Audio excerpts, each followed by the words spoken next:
Paz e bem, sejam todos bem-vindos. Vamos prosseguindo com o nosso breve curso, a Eucaristia, a partir das Sagradas Escrituras.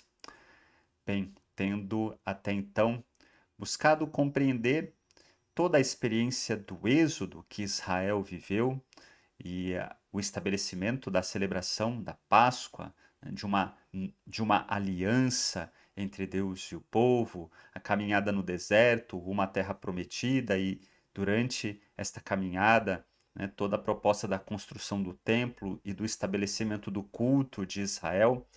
Após compreendermos brevemente todos esses aspectos que vão ser muito importantes para entendermos aquilo que Jesus realiza, né? Uma nova aliança, uma nova Páscoa, enfim, tendo compreendido todo o estabelecimento, portanto, do evento do Êxodo e da celebração da Páscoa, da nova aliança, é importante a gente ter presente que durante a história de Israel que se segue, havia uma esperança em Israel, uma esperança de um novo Êxodo, de uma nova Páscoa, de uma nova aliança, que vamos ver realizadas em Jesus. Vamos, portanto, por primeiro, compreender como aparece na Sagrada Escritura essa esperança que havia, né, no povo de Israel por um novo êxodo, por uma nova Páscoa, uma nova aliança, um novo templo, um novo culto, que é, portanto, no seio dessa esperança de Israel que Jesus vai realizar a sua missão e estabelecer, portanto, né, e realizar um novo êxodo, uma nova Páscoa, um novo culto, como nós iremos ver. Bem, após a experiência do êxodo e da Páscoa, e da caminhada do deserto, o estabelecimento na terra prometida, o povo de Israel se solidifica, sobretudo com o rei Davi e o rei Salomão, né, o auge do reino de Israel. E durante esse tempo, né, vai ser construído o templo de fato e o estabelecimento, né, do culto em Israel. Bem, mas depois de Salomão começa a haver uma decadência, inúmeras dificuldades que também estão associadas a infidelidades por parte das lideranças do povo e também do próprio povo, né, a idolatria e tudo mais. Israel, portanto, enfrenta grandes dificuldades e num determinado momento da sua história, foi dividido entre o Reino do Norte e o Reino do Sul, e ambos estes reinos passaram a ser dominados por outros povos. Primeiro o Reino do Norte caiu, depois o Reino do Sul, dominados por assírios, babilônios, gregos, romanos e por aí vai, né? Então, diante dessas dificuldades e do domínio de outros povos sobre Israel, havia a esperança, né, de uma nova libertação. E é disso que nós iremos falar neste vídeo, dessa esperança de Israel, um novo êxodo, uma nova Páscoa. Havia a espera de um Messias, né? Um Messias que viria justamente como um libertador. Muitas vezes nós entendemos e ouvimos falar que essa esperança de um Messias que havia por parte de Israel era somente no aspecto político, um Messias que viria para expulsar os romanos que estavam dominando Israel e fazer de Israel um grande povo. É verdade, havia essa esperança, mas não somente nessa esfera política. Israel não esperava somente um Messias político, mas esperava muito mais. Como disse, esperava um novo êxodo, uma nova Páscoa, uma nova experiência de libertação e de salvação. Havia espera, portanto, de um novo Moisés. Esse Messias que viria, viria como um novo Moisés. Portanto, como um novo libertador, que estabeleceria uma nova aliança, um novo templo e um novo culto e uma nova terra prometida. Nós vamos ver cada um desses aspectos como estava inserido na Sagrada Escritura e, assim, nessa expectativa que havia, né, no povo de Israel. Havia a expectativa de um novo Moisés. Entre Moisés e Jesus, dois grandes eventos atingiram o povo de Deus, como nós já comentamos. No ano 722 a.C., 10 tribos do norte foram levadas ao exílio pelo Império Assírio e distribuído entre as nações gentias vizinhas. E um século depois, em 587 a.C., as duas tribos restantes de Judá e Benjamim foram enviadas ao exílio pelo Império Babilônico.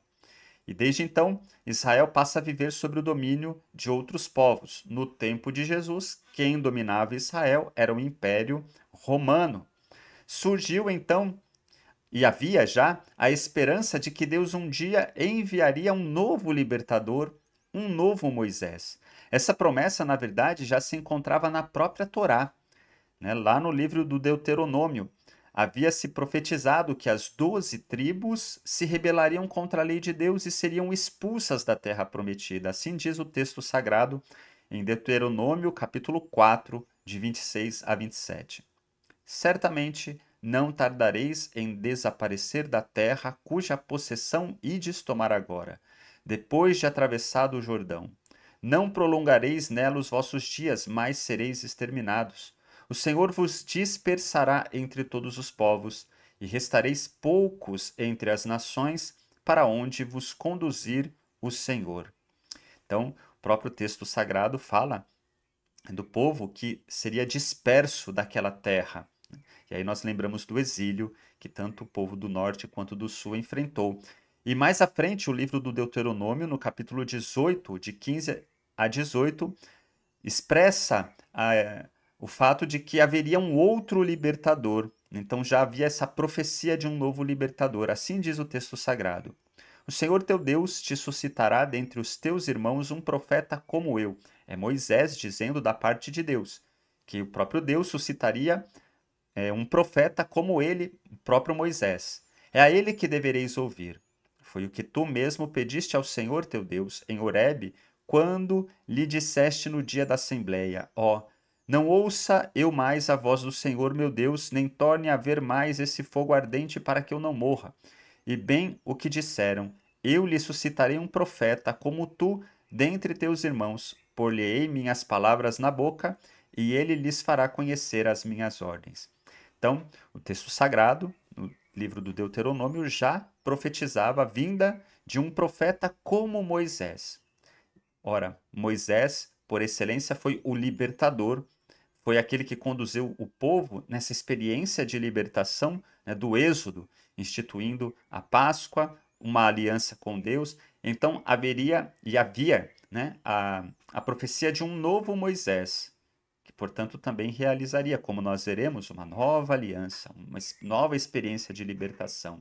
Passo a passo vamos vendo isso. O importante, por enquanto, é percebermos que havia essa expectativa de um novo Moisés.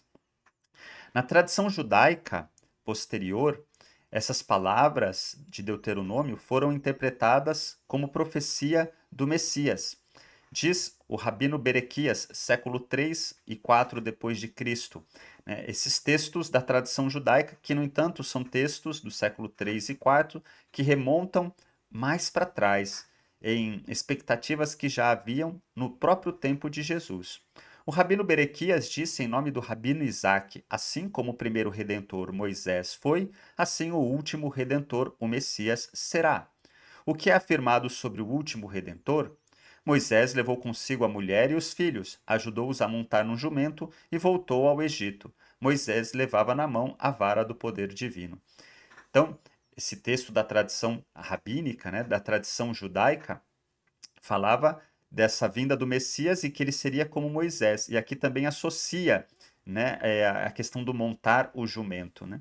Então, havia essa expectativa de que o Messias seria um novo Moisés, um redentor, né, um libertador.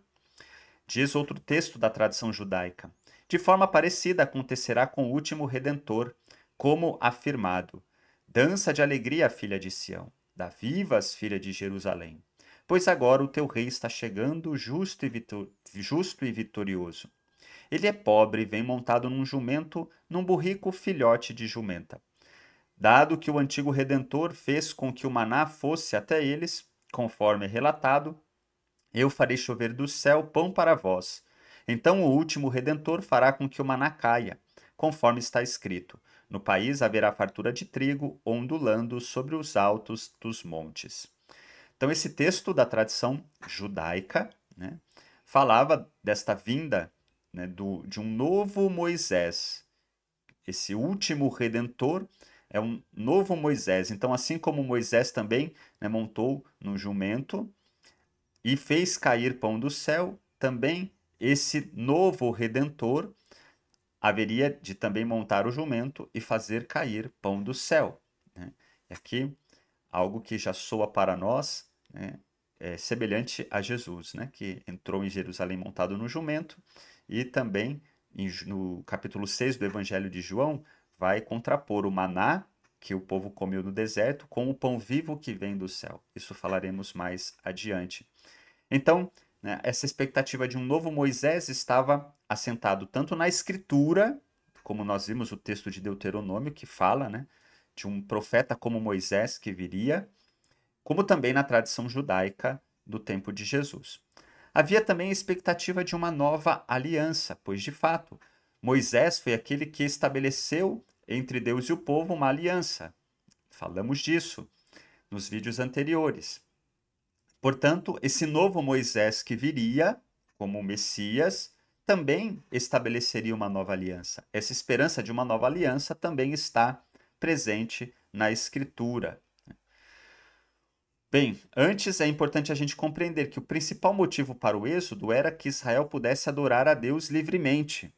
Conforme Êxodo capítulo 4, de 22 a 23, Israel é meu filho, meu primogênito. Por isso eu te ordeno que deixes partir o meu filho para servir-me. Portanto, é em função justamente dessa aliança com Deus que realiza-se o Êxodo. Então, logo chegaram ao Sinai, realizaram sacrifícios e uma aliança selada com sangue. Depois comeram e beberam. Como vimos em Êxodo 24, Deus faz Israel sua própria família. Compartilham o mesmo sangue, outro sentido, né, da aliança selada com sangue, fazer parte de uma mesma família. E uma das coisas que se faz em família é comer junto, comeram e beberam. E aqui é algo que soa similar para nós, a nova aliança estabelecida no sangue de Jesus, né? Pelo sangue de Jesus passamos a fazer parte, né, da família de Deus e comemos e bebemos celebrando a nova aliança. Mas o povo caiu na infidelidade. Portanto, havia a promessa de uma nova aliança, como vemos, por exemplo, em Jeremias, capítulo 31, dos versículos 31 a 33. Dias hão de vir, oráculo do Senhor, em que firmarei nova aliança com as casas de Israel e de Judá. Porque quando Jeremias faz essa profecia, já havia divisão entre o reino do norte e o reino do sul. Será diferente da que concluí com seus pais no dia em que pela mão os tomei para tirá-los do Egito, aliança que violaram, embora eu fosse o esposo deles. Eis a aliança que então farei com a casa de Israel, oráculo do Senhor. Encurtilhei minha lei, gravá-la-ei em seu coração. Serei o seu Deus e Israel será o meu povo. Então, essa experiência e a expectativa de uma nova aliança havia e estava presente na Sagrada Escritura. No contexto de um novo êxodo, de uma nova Páscoa, de uma nova aliança, também havia a expectativa de um novo templo e uma nova terra prometida, conforme falaremos no próximo vídeo.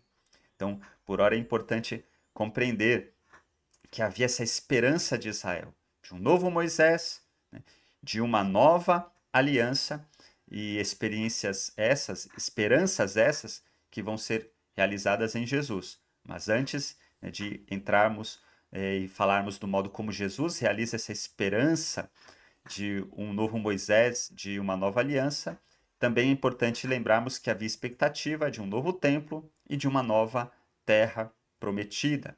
E já antecipando, Jesus fala: destruí esse templo e eu o reconstruirei em 3 dias. E como nova terra prometida, Jesus fala do reino de Deus, né, entre nós. Mas isso iremos aprofundando passo a passo. Curta, compartilhe, divulgue este nosso curso, a Eucaristia, a partir das Sagradas Escrituras. Paz e bem.